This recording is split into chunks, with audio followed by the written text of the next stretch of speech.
Olá, colegas. Aqui estamos para mais um informe da associação. Desta feita, com toda a diretoria reunida e mais o departamento jurídico na pessoa de Dr. Paulo Vitor. Gostaria de cumprimentar aos colegas Dr. Eduardo Branco, por favor. Olá, seja bem-vindo. Dr. João Emanuel, por favor, nosso diretor. Olá, Francisco, Dr. Samuel. E aqui presente, gostaria de saudar e cumprimentar Dr. Samuel Branks. Olá, estamos aqui reunidos novamente para a continuidade dos nossos trabalhos em Brasília após essa pandemia. Dr. Paulo Vitor, representando o Departamento Jurídico. Olá a todos e a todas. Vamos estar aqui para esclarecer tudo que for necessário. Dr. Francisco, por favor. Olá, colegas. Olá a todos. Estamos aqui mais uma vez para informar e orientar e ajudar vocês no que for preciso. Dessa feita, o nosso informe será sobre 3 tópicos de tamanha relevância. Inicialmente, seria sobre o DocMed, o início do PRBI e a falta de segurança nas APS. Gostaria de falar um pouco sobre o DocMed, essa prática criminosa, ilegal e imoral. E aí eu gostaria de falar sobre sobre o número de sentenças que decorrentes de mandatos judiciais que já impetramos, quase uma centena de mandados judiciais, e já tivemos êxito em mais de 70%. Isso sim, mais de 70% de êxito dessa centena de mandados judiciais impetrados pelo nosso departamento jurídico em favor dos colegas associados. Nos causou bastante espanto que um cidadão, se dizendo colega, perito médico, esteja divulgando uma decisão que tivemos um insucesso no Rio Grande do Sul, como se fosse uma coisa vantajosa para a perícia médica, para a categoria. Veja o nível de pessoas que nós estamos tratando, ou seja, um candidato que houve no processo eleitoral comemorar o insucesso de uma decisão precipitada que houve no Sul. Então, nesse sentido, eu já gostaria de dizer aos senhores que mais de 70% das sentenças têm sido favoráveis aos nossos peritos. E confiamos que iremos também reverter as outras 30%, os outros 30%. E nisso tem acontecido reversão através de agravo de instrumento nessas sentenças que foram contrárias, que foram negativas aos colegas. Inicialmente, gostaria de passar a palavra ao Dr. Francisco para discorrer sobre essa ilegalidade dos acontecimentos do DocMed. Como todos sabem, é muito difícil judicializar contra o Estado, porque normalmente o judiciário tende sempre a favorecer a União e os Estados, principalmente nesse tipo de ação, onde é o servidor público que move. Então, o fato da ANMP estar com mais de 70% de sucesso em mandato de segurança a favor dos colegas mostra o grau da ilegalidade do procedimento adotado pela gestão, de querer fazer com que eles se expliquem por decisões técnicas tomadas no âmbito do DocMed, né? Então, isso só mostra que mais uma ilegalidade do programa que a gente tem combatido, como outras, como, por exemplo, aquela história de dar meio ponto para quem mandasse para o presencial, que era absurdamente ilegal, ilícito, um crime de fato. E quando nós entramos com uma ação popular, eles acabaram revertendo essa história e igualando a pontuação, né? Até como forma da ação não prosperar, de fato não prosperou, mas em troca deles terem revertido o ofício do meio ponto, porque você não pode diferenciar o ponto para o perito de acordo com o tipo de decisão técnica que ele toma. Assim como você também não pode punir o perito ou falar que o perito está sendo incorrendo em dolo ou erro grosseiro meramente por tomar decisões similares, em casos similares, aonde ele toma uma decisão técnica X. O argumento de repetição de texto é tão esdrúxulo que a gente teria que abrir IPAD então para todos os peritos por fazer um exame físico quase igual, que é o que a anamnese, a faculdade nos ensina na ordem do exame físico, estado geral, sistema nervoso, sistema cardíaco, que todo mundo acaba botando. Isso aqui poderia ser interpretado como copia e cola também. Então é um total descalabro, eles perderam a noção do que estão fazendo, aonde estão, e perderam a noção que são colegas. Eu não gosto de chamar mercenário de colega, mas oficialmente eles são da carreira da Perícia Médica Federal e estão atuando contra. Então a gente tem que também, para terminar essa parte, falar que aquelas orientações da ANMP têm que ser seguidas. Não pode fazer DocMed aonde já tem decisão tomada no remoto, até porque é uma ilegalidade. O cidadão tem um direito adquirido quando um perito, de forma irregular, acaba concedendo no remoto, mas isso já é um direito adquirido. Você não pode refazer esse direito sem que o próprio cidadão conteste a necessidade. É outra ilegalidade, por isso que eles não estão botando isso no papel. Devolvo a palavra. Ok, vamos passar para o Dr. Paulo Vitor, por favor, discorrer sobre as decisões. Bom, assim como pontuado pelo Dr. Argoldo e pelo Dr. Francisco, nós já temos quase uma centena de mandados de segurança impetrados, mandados de segurança individuais impetrados, e assim também como ressaltado, a gente já tem um percentual de êxito em decisões liminares superior a 70%. Como o Dr. Francisco pontuou, é realmente muito difícil litigar contra o Estado, porque a gente tem uma Justiça Federal que é especializada, que é acostumada a lidar todos os dias com ações contra a União, contra as autarquias, e na minha visão acaba muitas vezes, como o Dr. Francisco mencionou, pendendo para o lado da administração pública. E quando a gente observa uma quantidade, um quantitativo expressivo como esse, que a gente nas últimas 3 semanas impetrou, de quase uma centena de mandados de segurança em várias localidades do país, e nas quais a esmagadora maioria dos juízes se posiciona a favor do servidor, é porque realmente existe uma linha, existem evidências flagrantes de que a administração, de que a SPMF, nesse caso, está praticando graves ilegalidades. Aqui me cumpre mencionar algumas das expressões mais utilizadas nas decisões judiciais, das quais merece relevância o fato de serem notificações de caráter genérico, de caráter abstrato, em que não há indicação nenhuma do que seria considerado erro grosseiro, dolo ou culpa, em que não há menção alguma ao fato de que, enfim, mais de centenas de requerimentos analisados, o porquê cada um deles foi analisado de forma deficiente. O que se vislumbra, como a gente tem destacado desde o início, é que a SPMF pretende coagir os peritos com base nessas notificações genéricas, com base em indicação meramente pontual de quais são os eventuais dispositivos violados, e o Judiciário tem reconhecido isso. Inclusive, no percentual, como mencionado, das decisões que a gente tem tido decisões desfavoráveis e que a gente tem interposto os agravos de instrumento, aí sim eu entendo que foi feito um trabalho da União para poder, enfim, demonstrar esse movimento e com o nosso esforço, com a nossa dedicação, a gente tem conseguido reverter e vamos reverter, e nós não vamos parar enquanto todos os peritos não estiverem resguardados. Contem conosco. Dr. Paulo Vitor, eu gostaria que você fizesse uma breve menção sobre a precipitação da decisão tão divulgada por um colega do Rio Grande do Sul, por favor. É importante mencionar que essa decisão, ao contrário de todas as decisões que foram proferidas até agora, essa foi a mais assodada e a que mais destoou de tudo.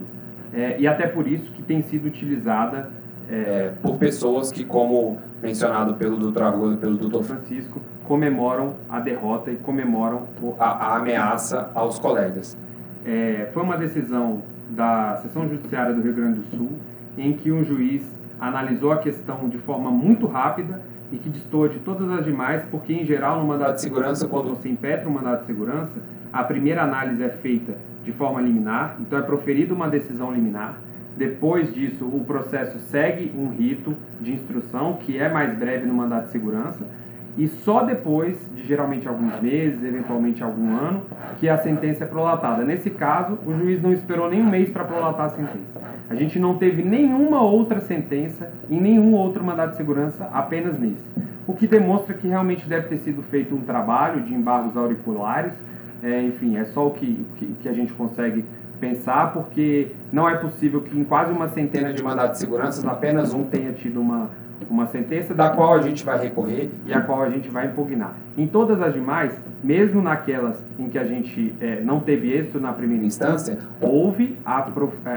foi proferida decisão liminar, ou seja, que ainda dá espaço para que a gente atue na tramitação do processo. Então, não se assustem com essa sentença específica. Como a gente está mencionando aqui, atualmente são mais de 70% o nosso percentual de êxito. E nós só não estamos divulgando as decisões favoráveis em respeito às pessoas que estão sendo notificadas e como uma forma de estratégia também. Ok. Vamos passar agora para o tópico que a administração tem mencionado, inclusive ontem, quando largou o ato, que é o início do PRBI. O nosso entendimento, nós estamos lúcidos e orientados, pois vivemos num mundo que talvez a administração, a SPMF, não viva. Ou seja, não há de que se falar em aglomeração, não há que se falar em mutirão, não há que se falar em estender turno de atendimento para que haja contraturno. Ao contrário, há que se manter de maneira diminuída o atendimento, tem que se manter e não avolumar segurados nas agências. Então, o PRBI, no nosso entendimento, não há que existir enquanto perdurar a pandemia, seja onde for. Então, eu gostaria de inicialmente passar a palavra ao doutor Francisco, por favor. Bom, como médico, esquecendo a questão do servidor, é um completo e absurdo descalabro, uma irresponsabilidade você promover aglomeração de pessoas a princípio doentes em locais que nós sabemos que não são adequados para esse tipo de atendimento volumoso, como são as agências do INSS, no momento em que a pandemia está longe ainda de mostrar que está arrefecendo, né? A gente faz todo um trabalho para adequar as agências, ou adequar a rotina de trabalho, diminuir o número de atendimento para poder permitir uma maior segurança para os peritos, e agora eles querem impor um aumento de número de atendimento expressivo, da ordem de mais de 30%, ou então em contraturno, ou então em mutirão, o que vai contra todas as orientações de todas as autoridades sanitárias. Então, mais, eles não garantem o pagamento, porque o texto diz que tem que completar a meta para você poder ganhar o bônus, ou seja, se algum segurado faltou ou não foi agendado, o PRBI vai contar com um agendamento ordinário, ou seja, ainda bota um nariz de palhaço na cara de todo mundo, porque não foi assim que funcionou no primeiro PRBI. Então, a única resposta da categoria é não aderir ao PRBI, seja pela insegurança sanitária e também, em alguns casos, talvez seja mais importante, inclusive, a insegurança financeira. Eles não vão pagar esse PRBI. Primeiro, os colegas querem falar alguma coisa, doutor Eduardo Branco, doutor João Emanuel, sobre o assunto PRBI? Não? Não. Doutor Paulo Vitor, por favor.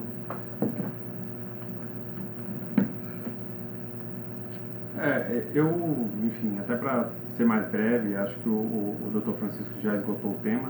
Realmente, em relação a tudo que a gente tem visto aí nesse período de pandemia, o que é unânime é que não é devida e não é lícita a promoção de aglomerações. Isso tem sido batido por tem sido pontuado por todas as autoridades. E realmente o aumento da quantidade de frequentadores das agências da Previdência Social, que, como a gente sempre menciona, é o público mais vulnerável da população, geralmente idosos, geralmente pessoas enfermas, não faz nenhum sentido, seja fático ou jurídico, você promover um programa revisional no meio de uma pandemia. Eu me alinho integralmente ao doutor Francisco. Ok. Só para vocês terem uma ideia, parece que a gente volta a dizer, a gente está vivendo num mundo que não é o mesmo da Subsecretaria de Perícia Médica. Ou seja, a variante Delta chegou e está chegando no mundo todo, e aqui não é diferente. Por que eu vou estender turno de atendimento? Por que eu vou ofertar mais serviço para o perito em contraturno ou em mutirões? Isso não existe. Então, nós pedimos, de fato, que os peritos não venham a aderir ao PRBI. É uma coisa descabida e fora de propósito nesse momento. Vamos passar para um outro tópico que é muito importante e que nunca foi adequado. Quando, lá em setembro, nós relutamos em voltar ao atendimento de algumas agências, é porque nós sabíamos que nós não tínhamos segurança nenhuma, não tínhamos adequações em várias dessas agências. E agora nós temos várias APSs, prioritariamente no Nordeste e no Norte, sem condições, isso em todo o Brasil, na verdade, não é só no Norte e no Nordeste, em todo o Brasil, que não tem condições. E outro dia nós fomos surpreendidos em Alagoas, na capital, o pórtico das 3 agências, nenhuma funciona, ou melhor, não tem nem pórtico. E a perícia está lá funcionando, o cidadão entrou armado. Ontem tivemos em Sergipe, em Aracaju, também um segurado que entrou armado, quando o perito identificou, ele saiu correndo e foi embora. Ou seja, não se tem segurança.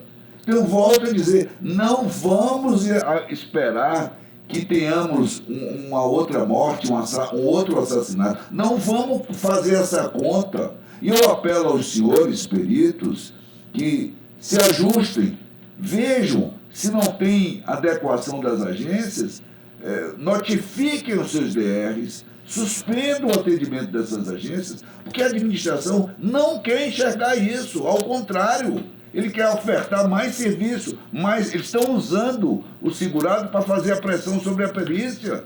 Então, se vocês não se movimentarem nesse sentido, vocês é que serão os causadores de vocês próprios.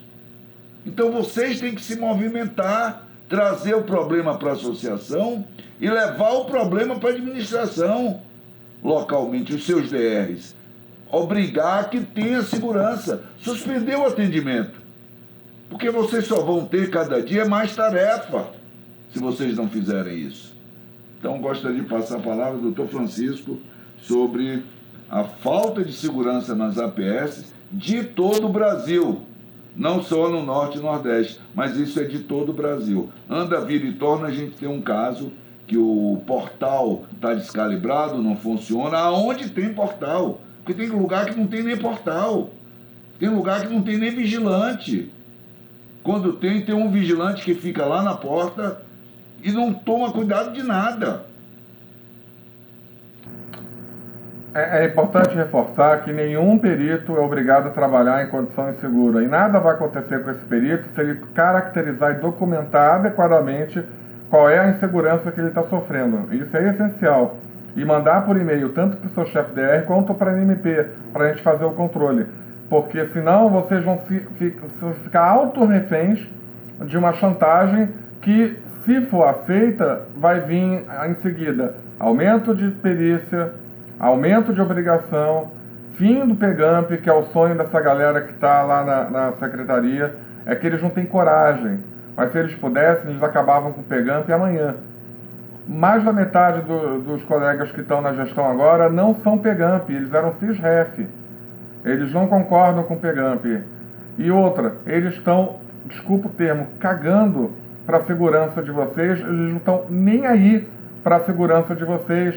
Eles querem usar vocês para fazer um trabalho bruto, como se fossem escravos, para eles levarem os méritos de eventual sucesso Para o presidente da República, para eles continuarem seus cargos. Eles não estão pensando na segurança do país, nem na dos segurados, nem na dos servidores. Eles estão pensando em manter os cargos deles, incluindo os que ocupam os cargos da Secretaria Especial de Previdência e Trabalho. Não se deixem usar por esse tipo de gente. Não botem a sua vida em risco. Vocês têm família, filhos, pais que dependem do seu trabalho. Não se exponham ao menor sinal de insegurança, não atendam, nos avisem, a gente está de plantão 24 horas para isso, não aceitem PRBI. Nós saímos do INSS justamente para acabar esse tipo de sacanagem. Não aceitem que nos tragam de volta para o INSS por causa de uma gestão inepta, cuja escumária está lá apenas para permitir que o presidente do INSS, aquele incompetente e irresponsável, volte a mandar na gente. Até videozinho prometendo perito para deputado, como se perito fosse gado, ele está prometendo. Nós temos que cortar isso, tem que começar agora. Senão é um caminho que a gente levou 10 anos para sair e se voltar não sai nunca mais. Eu só queria lembrar a todos que o DocMed que veio para supostamente acabar com a fila, ele está mais que quadruplicando a fila. Então, é um insucesso total. A única coisa que tem tido sucesso no DocMed são as decisões favoráveis que nós estamos auferindo na Justiça. Então, eu ainda assim conclamo todos os colegas a deixarem o DocMed, mesmo estando em trabalho remoto. Não vai lhe garantir a permanência no trabalho remoto vocês estarem fazendo o DocMed. É nesse sentido que eu gostaria de alertá-los. Argolo, tanto você está certo que eles já botaram fim para o remoto. 1º de agosto. Quem aderiu ao DocMed, colocando o seu CRM em risco, que agora está respondendo sindicância nos CRMs dos estados por conta disso, deu com os burros de água. Porque eles vão acabar com o remoto e vão querer impor o DocMed para todo mundo que estiver na linha de frente. Então, ou a gente se une agora, ou vai ficar muito mais difícil lá na frente. Ok. Dr. Paulo Vitor, para as considerações finais. Só corroborando o que o Dr. Francisco falou em relação à insegurança das APS, reparem, doutores, que não se está exigindo nada além do mínimo. O que é exigido em relação a pórtico de detector de metal, vigilância, água na pia dos consultórios, isso é o mínimo. Ninguém está exigindo que as APS passem a ser centros de referência de saúde, de proteção no mundo. Até porque a gente sabe que, na forma como a administração está estruturada, isso não seria possível. O que se está exigindo é aquilo minimamente necessário para garantir a segurança dos senhores. Pórtico detector de metal, rota de fuga, todas essas coisas, como o Dr. Francisco já mencionou num outro momento, são decorrentes de uma resolução do INSS, são decorrentes de atos internos que devem ser observados. A única coisa que se exige é o cumprimento da lei. Então, atuem nesse sentido. Ok? Então, colegas, permaneçam firmes. Dr. Samuel, suas considerações finais. Os assuntos já foram esgotados muito bem pela mesa. Então, só um abraço grande a todos os peritos do Brasil e que continuamos na batalha.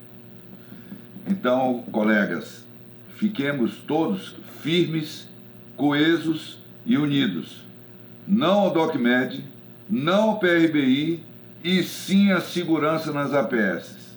Tamo junto, ok? Um abraço.